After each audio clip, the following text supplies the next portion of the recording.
It is I Love Leo Season 2023 with me loving me. Good morning, everyone, and welcome to Step 12, Day 13 of my 40 Days of I Love Me 2023 series. So here we are, and it is hot out here this morning already, guys. I'm so grateful I can now just do my work in my bedroom because it is nice and cool inside because it is hot out here today. And I got my curls going. I slept in my curls and I took them down this morning, so they're still a little wet. I don't know why they won't dry out on that thing, but honestly, I think I'm getting better at making overnight curls. It's so much healthier for your hair than to burn it with a curling iron. Although I still burn my hair with a curling iron too, so. But I do this more often. I don't use the curling. If I'm trying to look fancy and go out to a fancy place, then I will use the curling iron because this isn't necessarily fancy yet. I don't know. It's working on that. We're getting there for it to be fancy enough, right? Yeah, a little bit. Anyways, guys, we are on step 12, and I'm so excited. I know during these teen ones, he gives us heart homework every day. Did my cat go after my other cat? Where'd they go? Mr. Kiki. He ran Salem off? I don't know. Oh, Salem's right there. Anyway. Yeah, we have heart homework during the teens, which is stuff to do for your heart to show your heart that you love you every day. So that's beautiful, and I'm excited to get started. Oh my goodness, I guess there's a part of me that doesn't quite want to do this anymore. It's like I just want to quit. I don't know what that part is. I'm listening to it and letting it be there, but then there's like these other parts of me that's like, I'm loving this. This is so awesome. I love how we do what we do, and we do what we do, and we do what we do. So, I don't know, guys. I'm working through it and going through it and doing the best that I can. I think I did a really, really bad tattoo reveal. So, on the other side of step 12, I'm going to try to do a better tattoo reveal. I think I did really bad with that, and y'all might think that it looks awful, but I think that it's so me, and it's the perfect first tattoo for me. It's the perfect Venus retrograde tattoo. I'm excited. It's not finished, though.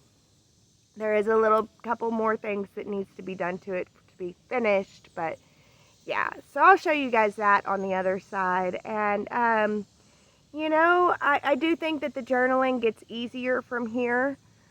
I do have my outside of myself manifestation goal in place, and I've got my inside of myself manifestation goal, which is to love me more and to bring stuff, to manifest stuff to prove that I do love me more.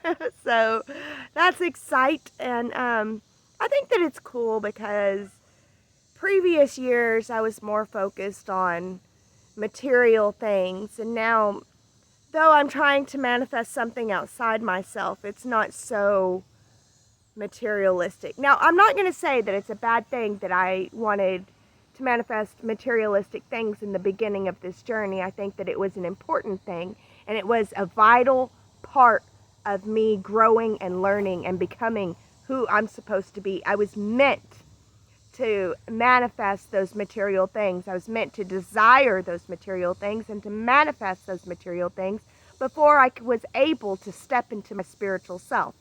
Sometimes, we say your desire for the material is what gets in the way of you being able to be your spiritual self.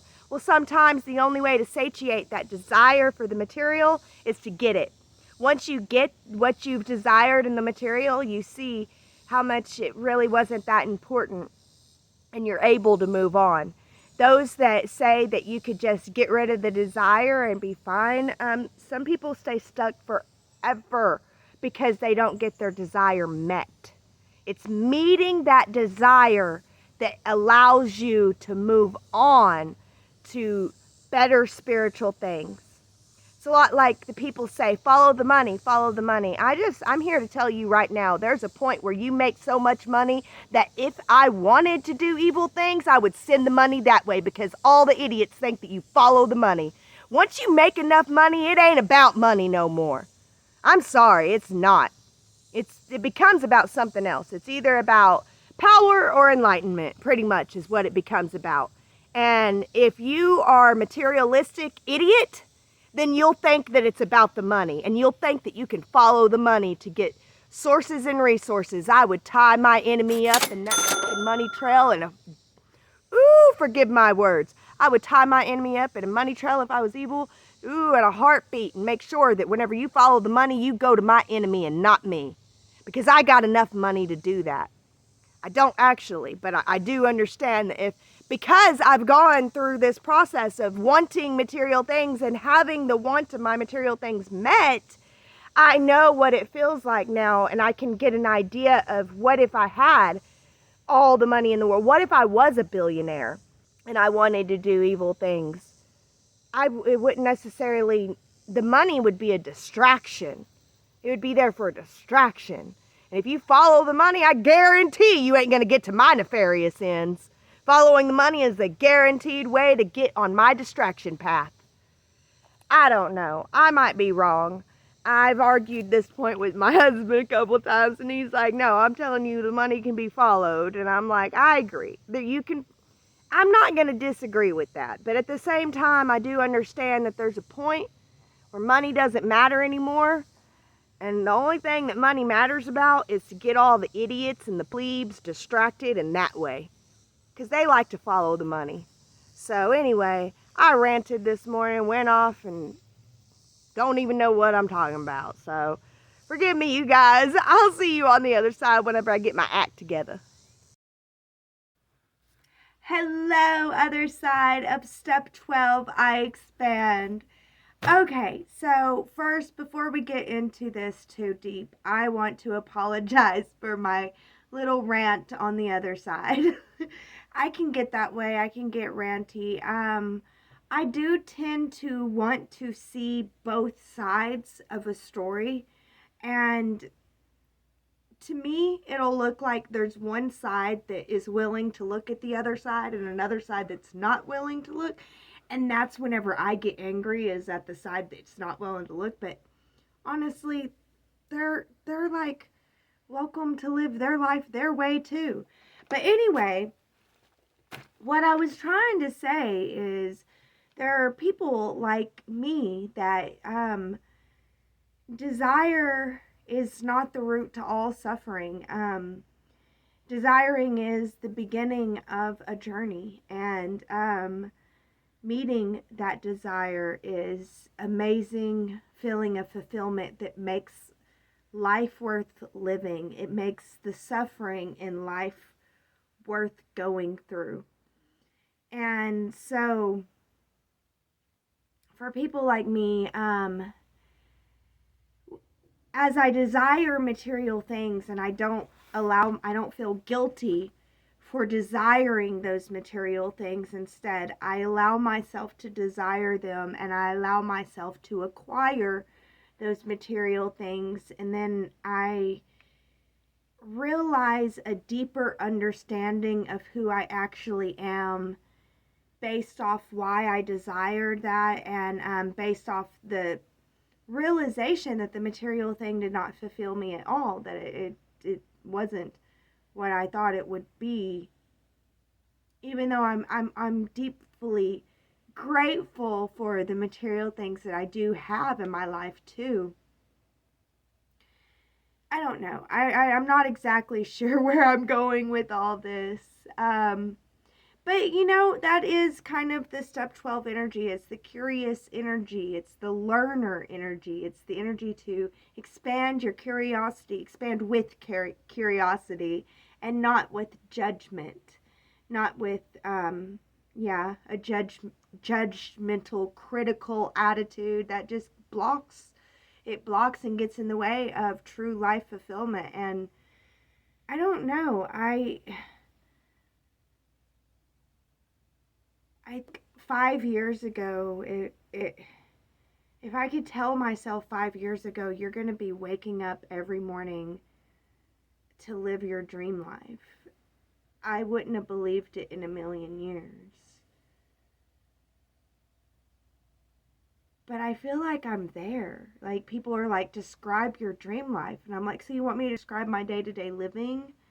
It kind of thing. Although there is still suffering, there's still a lot of suffering and a lot of misunderstanding on my part and on the part of others, but a lot on my part. I still don't understand what I'm doing fully.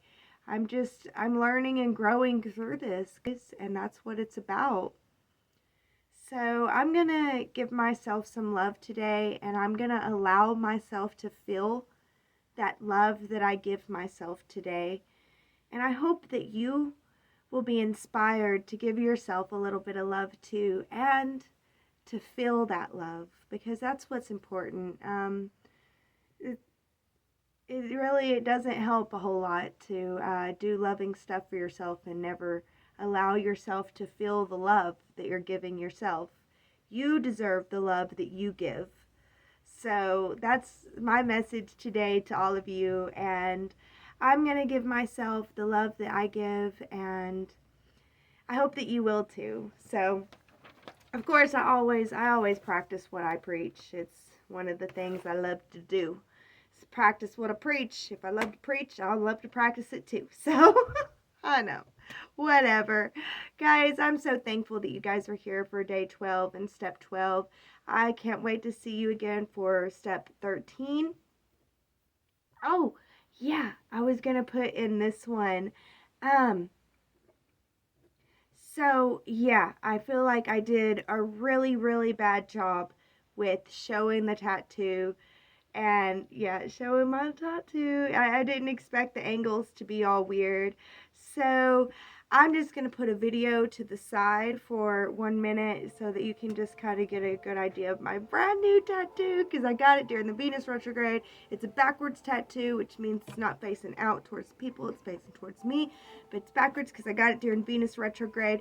A transformative period. It was a transformative tattoo for me. My first tattoo.